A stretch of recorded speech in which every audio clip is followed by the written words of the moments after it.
dream, the impossible dream. Great. This is Audrey in the studio, session 1.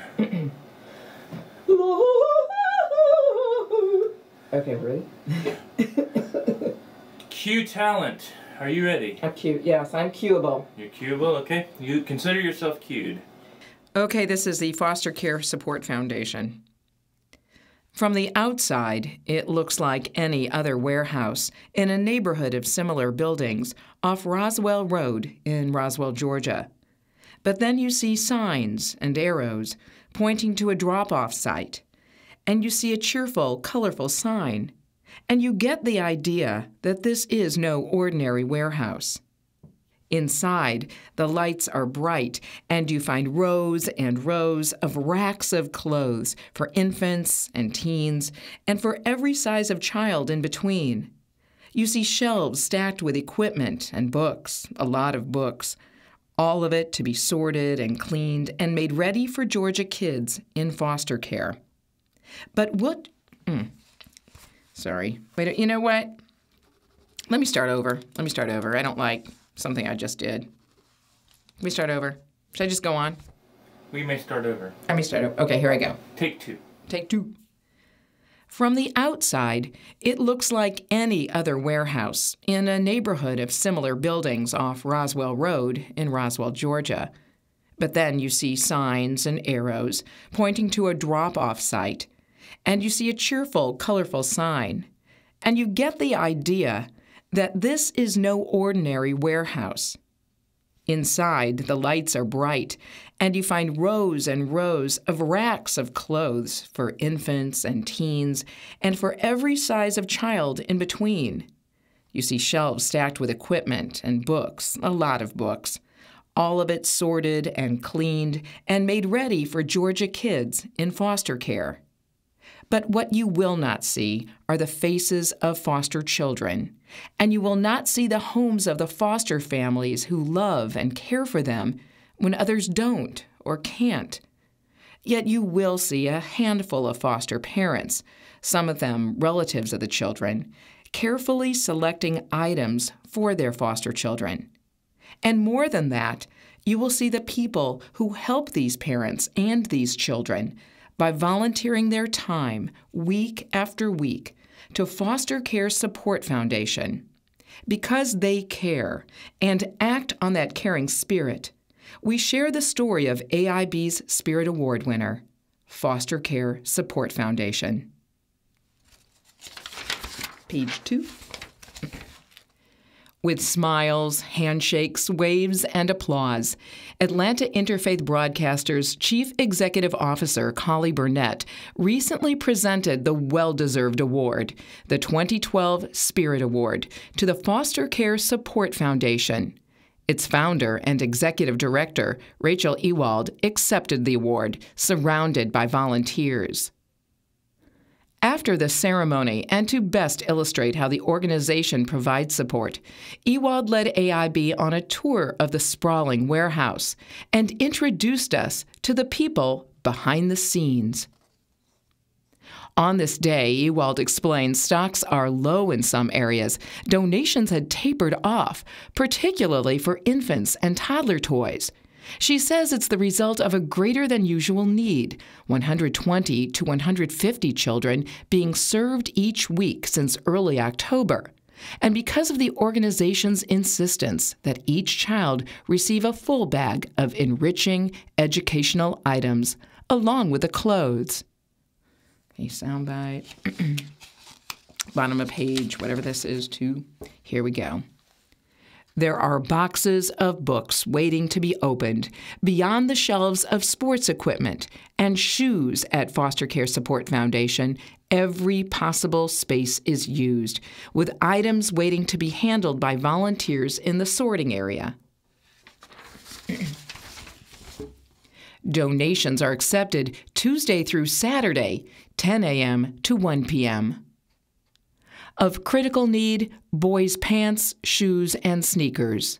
The tour continues.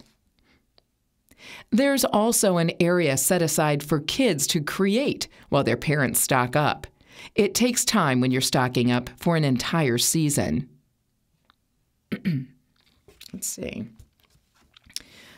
The current warehouse filled with items and volunteers is a far cry from the foundation's start. Okay, bottom of that page. That was on top of the 4 children she already had, and quickly she realized that foster parents who provide love and stability to kids who've... Let me do a take 2. That was on top of the 4 children she already had, and quickly she realized that foster parents who provide love and stability to kids who've been abused, abandoned, and neglected themselves could use support. Sorry.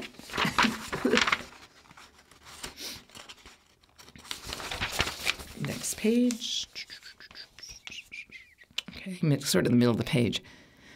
Bins of clothes and other items are sorted and organized for shoppers by size, sex, and season.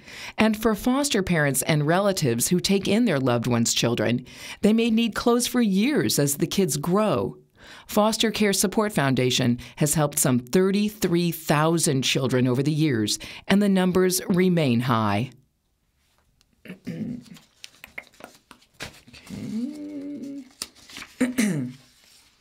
Let's see here. Where are we? Okay, next page. Dawn Heron is a foster parent to her grandchildren. The foundation not only provides necessities for free to foster parents and relatives raising their loved ones' children, it also offers classes and workshops like car seat safety and working with babies. Linda Williams became a foster parent 4 years ago. Linda Williams and her husband have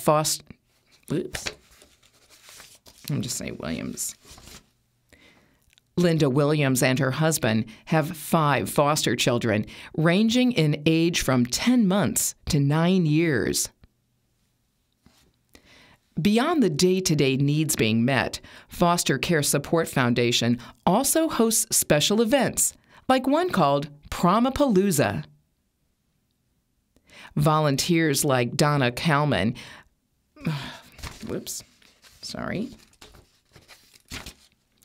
Volunteer Donna Kalman is now a board member and found out about Foster Care Support Foundation through the media.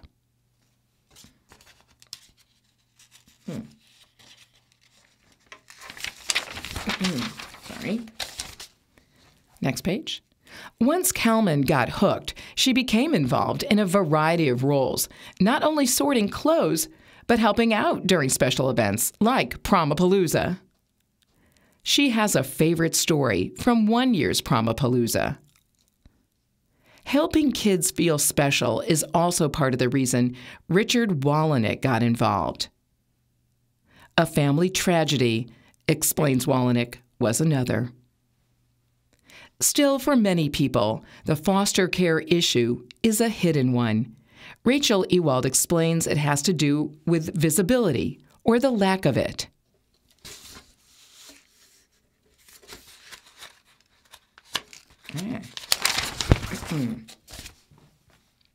Because the foundation receives no government funding, it relies on volunteers. You spiked on that one? Do it again. Hold on. Sorry. Okay, go pick up. Okay, there we go.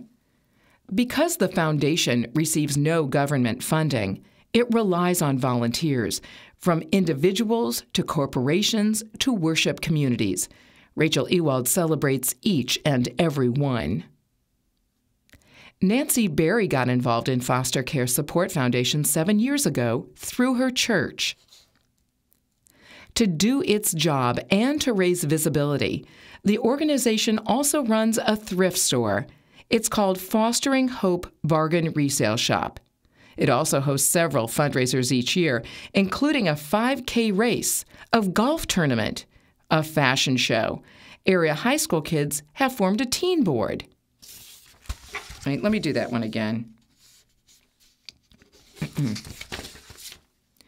To do its job and to raise visibility, the organization also runs a thrift store in Roswell. It's called Fostering Hope Bargain Resale Shop. It also hosts several fundraisers each year, including a 5K race, a golf tournament, a fashion show, and area high school kids have started raising money for Foster Care Support Foundation through a teen board. Okay. Next page.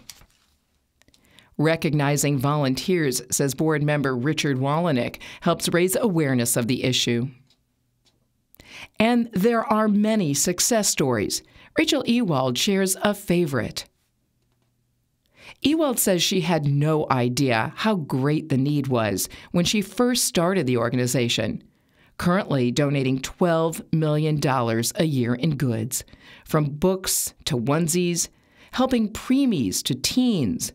Foster Care Support Foundation hopes one day to expand its reach across Georgia. The organization also hopes someday to reach beyond Georgia's borders.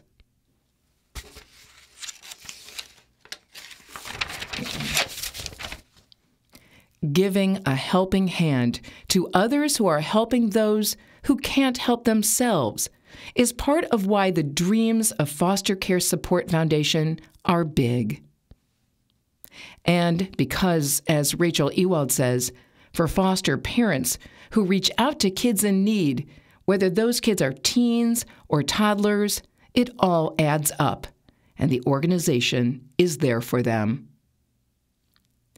Helping foster parents walk the journey, supported by Foster Care Support Foundation, AIB is honored to share our 2012 Spirit Award with Foster Care Support Foundation because they not only care, but act on that caring spirit.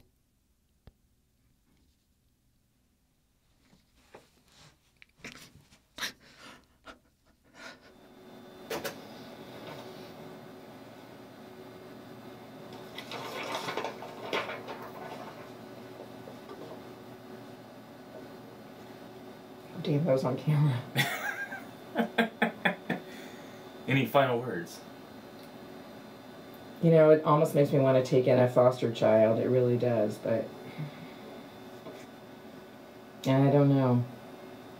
I'd first need to have my head examined. Anyway, thank you. Thank you, Jim. You always make me sound so good. If only you could do something about my hair. Sadly. But we know it's impossible. I don't know. I don't either. All right, now I've got to go write a blurb for the newsletter. Stacy probably knows somebody Who makes great wigs. Okay. Ciao.